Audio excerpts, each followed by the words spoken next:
Hello à tous, j'espère que vous allez bien. On va se retrouver aujourd'hui pour une petite vidéo, un petit tuto sur la palette Ministar de chez Natasha Denona, une petite palette que j'aime énormément, que j'utilise maintenant depuis quelques mois, parce que depuis quelques mois que je l'ai. Et le maquillage que je fais ici, c'est un maquillage que je me fais très souvent, que j'aime beaucoup et qui met à l'honneur l'un des plus beaux fards de la palette, à savoir, peut-être même le plus beau fard de la palette, à savoir le fard Orion, dont vous allez pouvoir voir l'éclat incroyable qu'il possède. C'est vraiment un fard que j'aime énormément. Alors pour commencer, j'ai préparé ma paupière avec le Paint Pot de MAC en teinte soft ocre, puis ensuite je me suis munie d'un petit pinceau estompeur de chez Zoeva, me demandez plus lequel c'est, je ne sais plus, et je me suis munie de la couleur Attic, qui est donc la couleur la plus claire de la palette en mat, et qui va me permettre donc de faire mes transitions et qui va me permettre de définir un peu mon œil légèrement. La couleur en question n'est pas très prononcée, comme vous pouvez le voir, c'est pas une couleur hyper intense, c'est une couleur vraiment très légère et assez discrète. Puis je prends la couleur Earth, qui est donc l'autre couleur mat de la palette, sachant que dans cette palette il y a 5 fards, 2 fards mat et 3 fards nacrés métallisés, dont un qui est duochrome. Et donc le fard Earth, c'est donc un fard, comme vous le voyez, beaucoup plus foncé, beaucoup plus intense que le Attic, et qui va permettre donc d'apporter un peu plus de définition au regard. Et comme vous pouvez le voir aussi, je travaille surtout sur mon creux de paupière, de façon à bien le définir et à donner quelque chose d'assez sympa.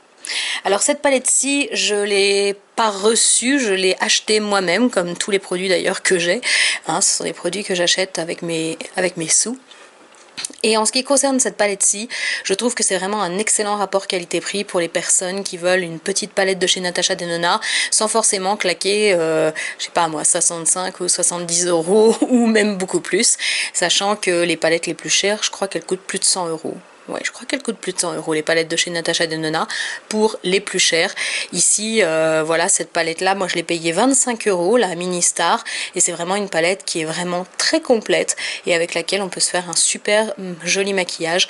Un maquillage assez poussé comme celui que je vais faire aujourd'hui, et un maquillage, ou même des maquillages beaucoup plus doux. Par exemple, si vous voulez utiliser uniquement les fards mat, vous pouvez le faire sans le moindre souci. Ils vous accompagneront sans le moindre problème et vous permettront d'obtenir un joli résultat. C'est vrai que moi, j'ai beaucoup plus l'envie d'utiliser les fards nacrés. Et alors voilà donc le fameux fard Orion de la palette. Mon Dieu, mais regardez-moi cette couleur.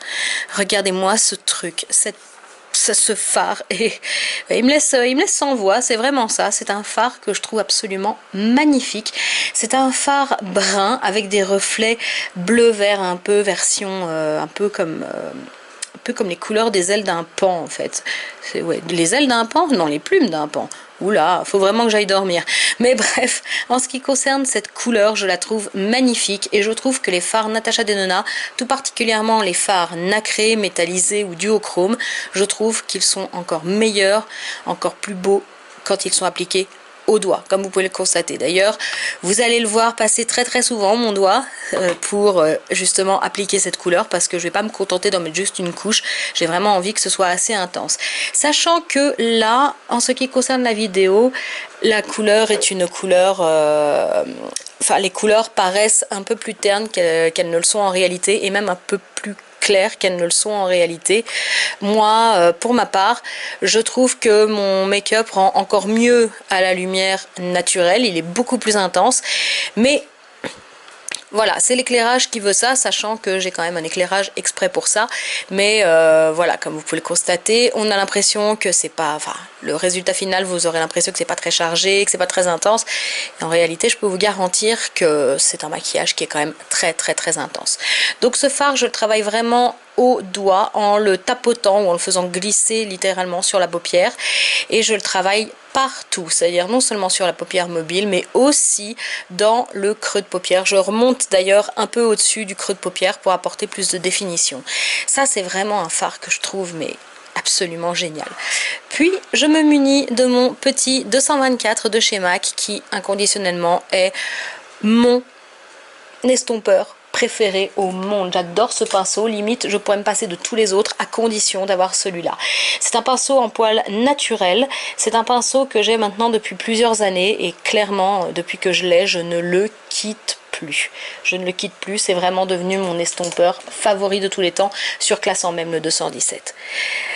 Ok, donc là ici je m'attaque donc à mon autre œil, comme vous pouvez le voir, et ici donc vous voyez que la couleur, vous voyez les reflets un peu verts là que l'on voit sur la paupière, c'est hallucinant. Et pour autant ça donne des reflets bleu vert comme ça, mais c'est pas du tout choquant. Je veux dire que c'est un maquillage que je peux porter très facilement pour aller chercher mes mômes à l'école ou pour aller bosser ou pour n'importe quoi d'autre sans le moindre souci. Vraiment ce fard là je le trouve extraordinaire. Et je reviens ensuite avec mon 224 pour estomper un peu les bords pour que ce soit un peu plus estompé, un peu plus fumé tout simplement.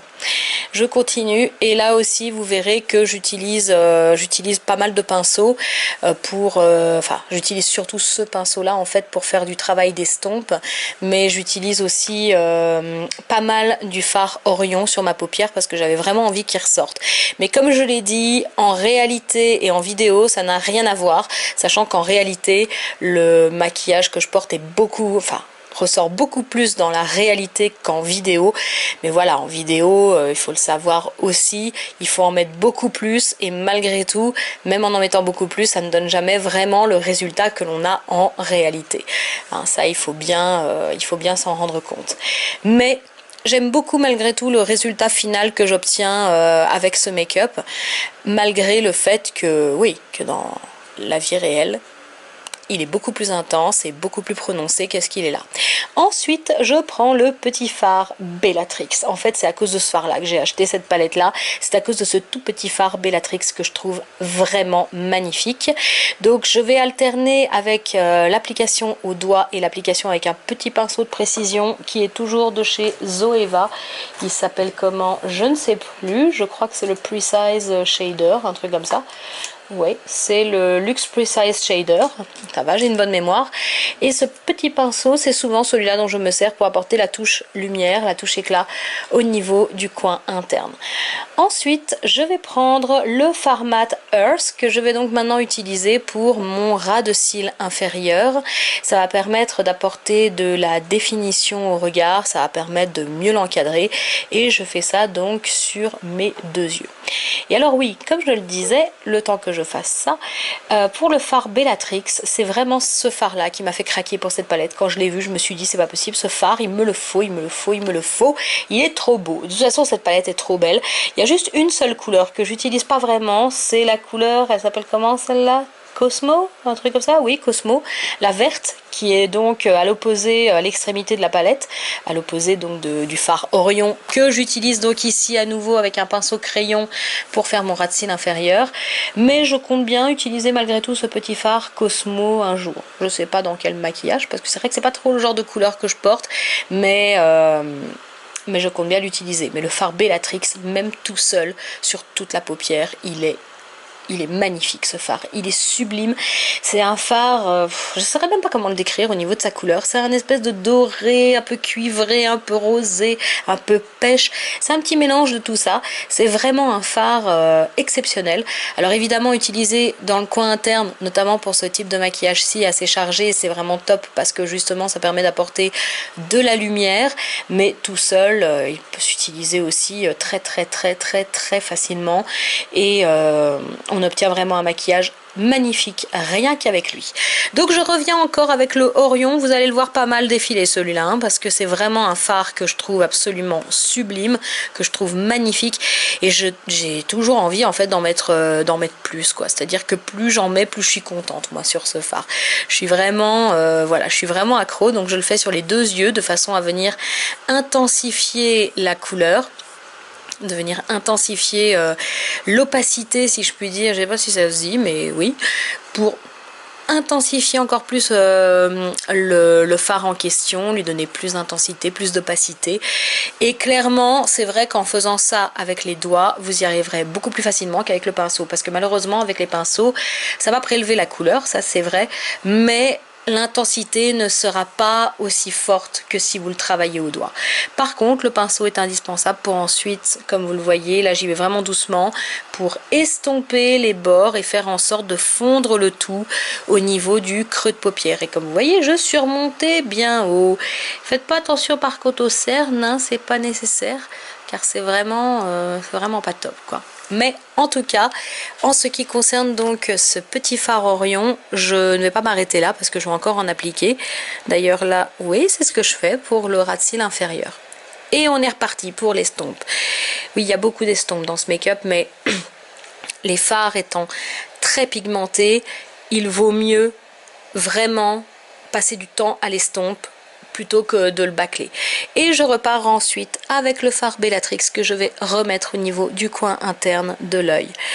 Ensuite, je me munis de mon petit crayon de chez Charlotte Tilbury, c'est le Bedroom Black. C'est un crayon que normalement j'utilise plutôt à l'intérieur de la muqueuse, un peu façon années 90, lorsque j'étais ado et que j'en foutais plein dans ma muqueuse, c'était super chic. Là, j'en mets juste au niveau de mon ras de cils inférieur.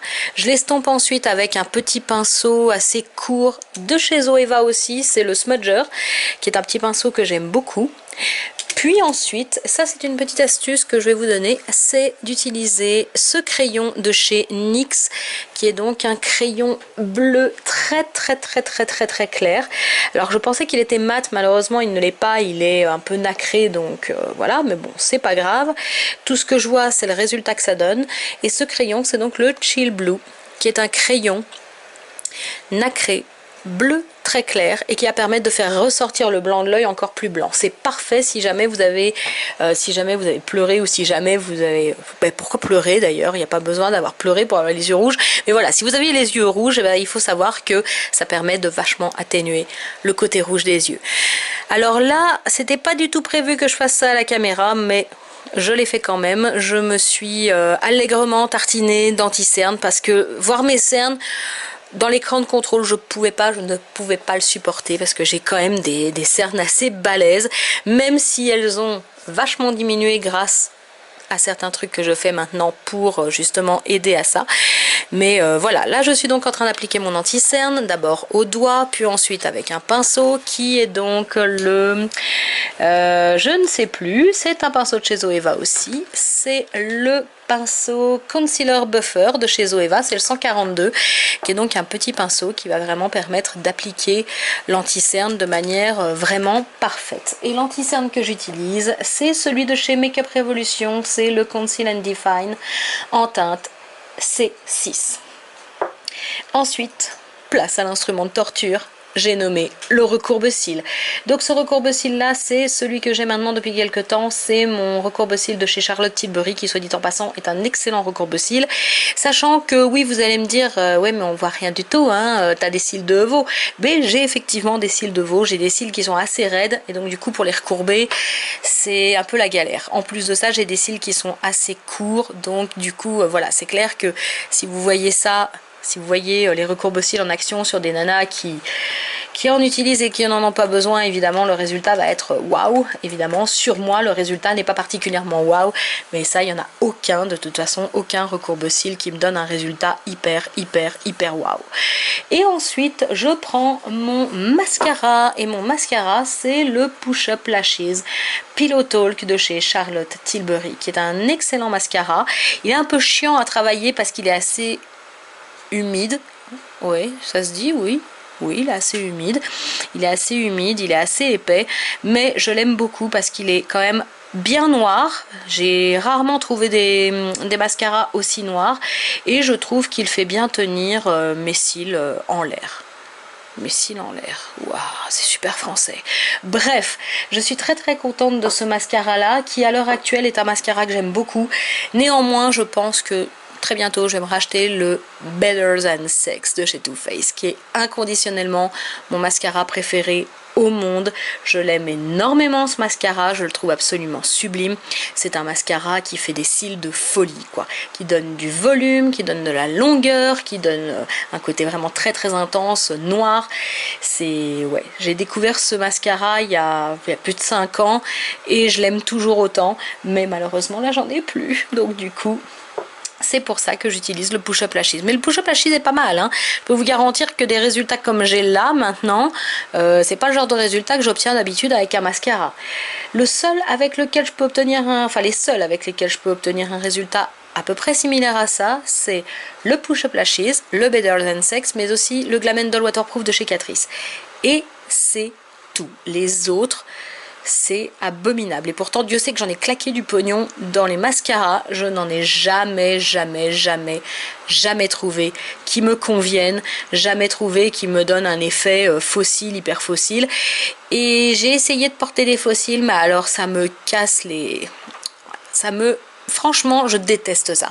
C'est gênant, on a l'impression d'avoir un poids énorme sur la paupière.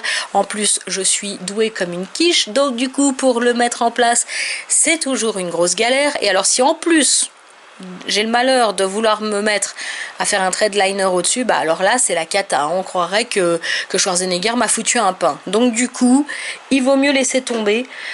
Les fossiles et l'eyeliner pour moi, c'est d'ailleurs pour ça que vous ne voyez jamais d'eyeliner ou de fossiles dans mes vidéos, parce que je déteste ça. Je suis une véritable quiche à cet exercice et voilà.